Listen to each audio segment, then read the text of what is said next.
It's been quite a while since my family and I have enjoyed some homemade caramel apples, so I thought, let's do it. All right, so I have 8 apples here. 2 of them are Spartans because they're just smaller and nicer to eat for my youngest. But then 6 Granny Smith. I have 2 cups of caramels unwrapped. I'm going to put them through the microwave with a tablespoon of half and half coffee creamer and just keep heating it up and stirring it until it's nice and smooth and ready to be dipped. All right, I did it for a minute and a half total, and in 2 different parts. I just stirred in between, but that is perfect. Ready for the apples to be dipped in. Let's try number 1. All the way in. I do have some extra caramels so that if I need more, I can, but I thought 2 may be enough, so 2 cups. See, it's really thick. All right, I'm gonna use a little spatula here and take off excess because we do not want to hurt our teeth with it. Beautiful. And the smaller ones here.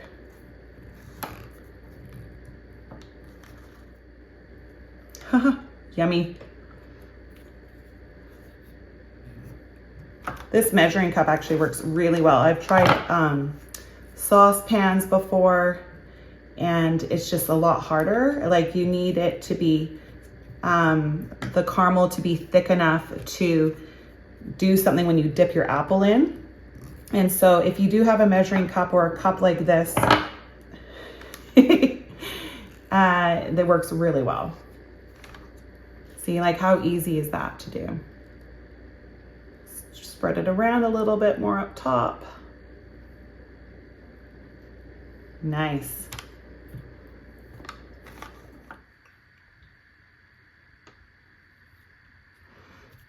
All right, see if I can get one more done here, and then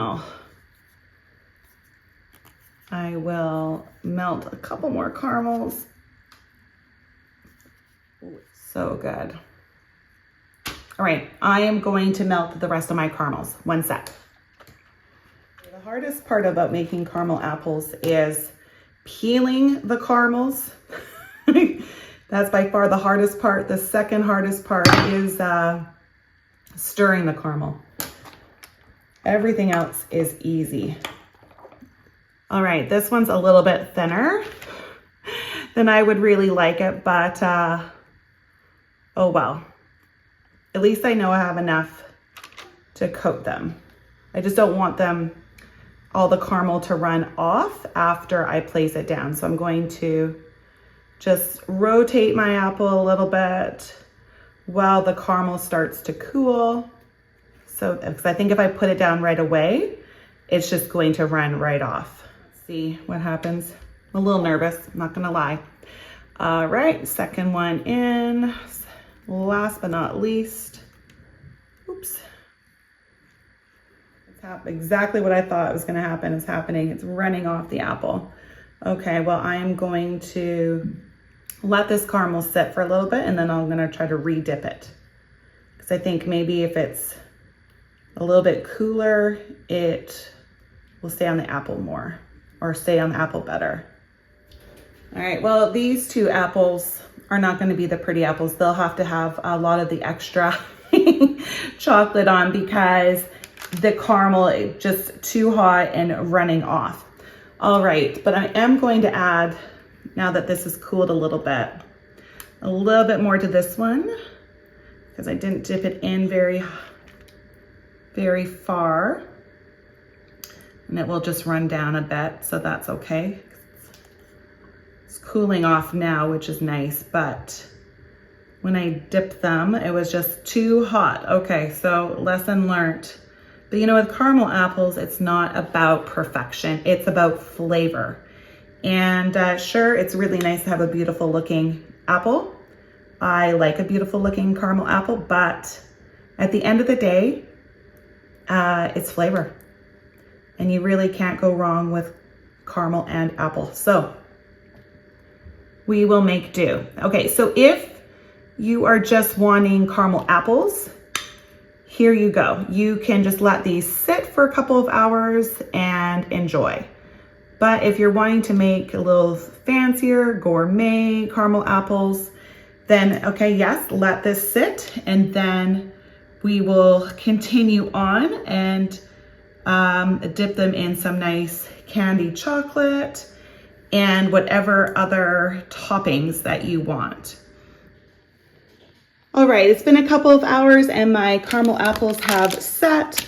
I removed them from the dirty parchment paper and put on the clean paper. And then we have in here my mini crock pots. I have the melted milk chocolate and white chocolate candy melts. So they're good to go. And then my tray or my pan that's prepared for the apples once they're dipped. And also our toppings. So we have some popping candy, Nerds, sprinkles, M&Ms, and basically seafoam because it's just the crunchy bar chopped up. So I am going to do mine and my husband's first, and then my kids will come and use up the remaining ingredients. Okay, first up is my husband. So I'm just going to push the caramel down a bit so that it's just easier to dip in. And my idea for his is to try to get it mostly covered with some chocolate. Use the spoon to help bring it down along with some gravity. All right, and then I want to kind of do like a zigzag with the, like a different lines with the white. So let's see if I can do this. I'm not sure. Let's see. It's definitely a messy, fun thing to do. Probably easier if I did this drizzle with it on the paper, but kind of already committed. There we are. All right, mine is going to be not as filled with chocolate, just a little bit. Want some around the base with a little dip, a little spread down. And then I think I want a little white chocolate drizzle on it. All right, so mine's a little less. And then I have the seafoam, and that's what I really wanted on mine. For some crunch. I'm not too sure how well this is gonna stick. There.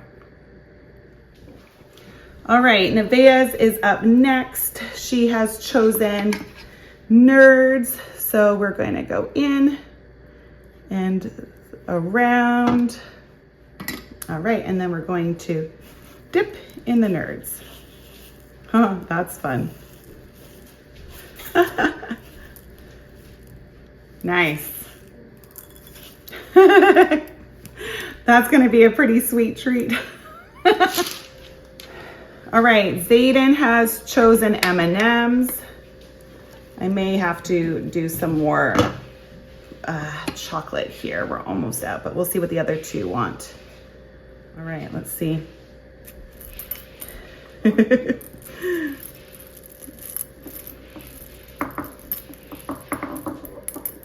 They like to fall off. Here we go. Tap them gently with my finger. Well, hopefully no one else wanted M&Ms because I think that's it. All right, Benix picked white chocolate and Nerds. So. Because I'm a nerd. No, you're not. So are we gonna let them dry? Yeah, they have to set, but they do set pretty quick. But we'll have them for dessert. Okay, I think if I do it like that, it'll be easier. This is fun. Yeah. And like they serve these at the Gilman Mall. Yeah, the Rocky Mountain Chocolate Factory does it, but they're like $8 an apple there. Yeah, that's a lot. It's much I don't cheaper. think, I think Andy could actually make this. Okay. Trexton picked popping candy and brown milk chocolate candy. Let's see. Can I also have some reds? No, not really, because they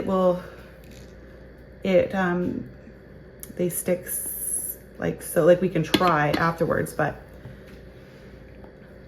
yours has a lot of caramel on the sides. All right. Oh dear, these started to stick together already. There we go. Popping candy. I think this is gonna actually be really good. I had a little bit of like one package of the popping candy already, just to see if it was good popping candy, and it's pretty good. Like good quality. Just keep eating. There's Trexton's popping candy apple. Okay, last but not least, my two sad caramel apples. They kind of look more like a candy apple. I don't have any more of the brown chocolate left. That's melted at least, so I think I'll just make them with white. I think with these ones, I'm thinking now, instead of the fact that it was too hot, that maybe, I think I used too much cream, because it was hard to judge how much to put in because of the fact that it was not a normal amount. So I think if I used less cream, it would have been okay.